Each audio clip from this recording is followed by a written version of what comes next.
സമയബന്ധിതമായി 3 വർഷമാകുമ്പോൾ സംസ്ഥാന സമ്മേളനം നടത്തുന്നു, എല്ലാ കാര്യവും ചർച്ച ചെയ്യുന്നു. കോൺഗ്രസ് ഇതുപോലൊരു സമ്മേളനം നടത്തിയിട്ടുണ്ടോ?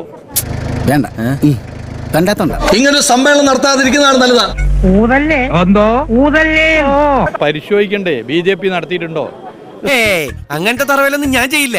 കേരളത്തിന്റെ പൊതുമരാമത്ത് മന്ത്രി ഈ സമ്മേളനമൊക്കെ ഈ സാധാരണ നമ്മൾ ഈ പൂരമൊക്കെ കാണാൻ പോകുന്ന ചില കുട്ടികൾക്ക് ഒരു കൗതുകം ഉണ്ടാകാറുണ്ട്.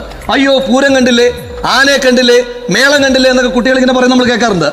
ആ സമ്മേളനം കണ്ട കുട്ടിയുടെ കൗതുകമായിരുന്നു കേരളത്തിന്റെ പൊതുമരാമത്ത് മന്ത്രിക്ക്. ഒരുമാതിരി എനിക്കിട്ട് കേട്ടണം മറ്റേ വർത്തമാനം പറഞ്ഞാലുണ്ടല്ലോ. വാക്കുകൾ കൊണ്ട് അമ്മാനമാടി വളർന്നവനാണ് ഈ പിണ്ടിമന പോൾരാജ്. നടത്താതിരിക്കുന്ന നല്ല ക്രമസമാധാനത്തിനെ തകരും. ഞങ്ങളിപ്പോ ഒരു ഭരിക്കുന്ന സമയത്ത് ബുദ്ധിമുട്ടാണ്.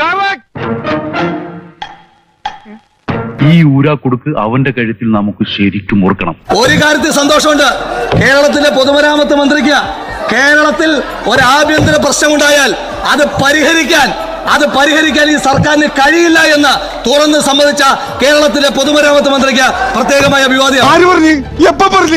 ഞാൻ പറഞ്ഞിട്ടില്ല. നടത്താതിരിക്കുന്ന നല്ല ക്രമസമാധാനത്തിനെ തകരും. വീണ്ടും പരീക്ഷണമാണ്. വെറുതെ ഒരു ആവേശത്തിന് ഇറങ്ങി പുറപ്പെട്ടതാണ്. ഒരു കുട്ടിക്ക് ജനിക്കാനോ ജനിച്ച ഒരാൾക്ക് മരിക്കാനോ പോലും പേടിയാണ് സാർ. പുതിയ പരാതി എഴുതിക്കോ. കാരണം ബർത്ത് സർട്ടിഫിക്കറ്റിന്റെ ഡെത്ത് സർട്ടിഫിക്കറ്റിനെ വരെ ചാർജ് കൂട്ടുന്ന കൊള്ളക്കാരെ ഇവർ മാറിക്കൊണ്ടിരിക്കും. ഈ പറഞ്ഞത് പറഞ്ഞു, ഇനിയും നീ ഇത് എവിടെയെങ്കിലും പറഞ്ഞു അറിഞ്ഞാ എന്താ നാക്കിയാനിറക്കും. ഇവരും ചമ്പൽ കൊള്ളക്കാരും കുറുവാസം തമ്മിലുള്ള വ്യത്യാസം എന്താണ് സാർ?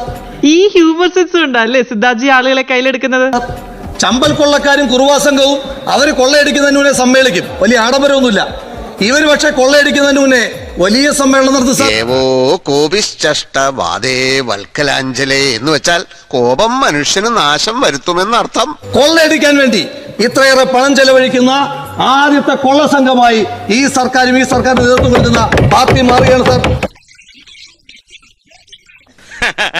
എന്തിനാടോ നായരെ വെറുതെ എന്റെ ബ്ലഡ് പ്രഷർ ഇങ്ങനെ കൂട്ടുന്നേ? നിങ്ങൾ ഇരിക്കൂ. എന്റെ നാവങ്ങ് ചൊറിഞ്ഞേറി വന്നതാ. പിന്നെ ഈ സ്ഥാപനത്തിൽ വരുന്നവരോട് മോശമായിട്ട് പെരുമാറുന്ന കരുതിയാ ഞാൻ ഇറങ്ങിയത്. സാർ പറയാനുള്ളത് പറഞ്ഞിട്ടേ പോകത്തുള്ളൂ. സാർ പറയാനുള്ളത് പറഞ്ഞിട്ടേ പോകത്തുള്ളൂ. സമാധാനം പറയിപ്പിക്കാതെ ഗംഗാധരനോട് പോവില്ല.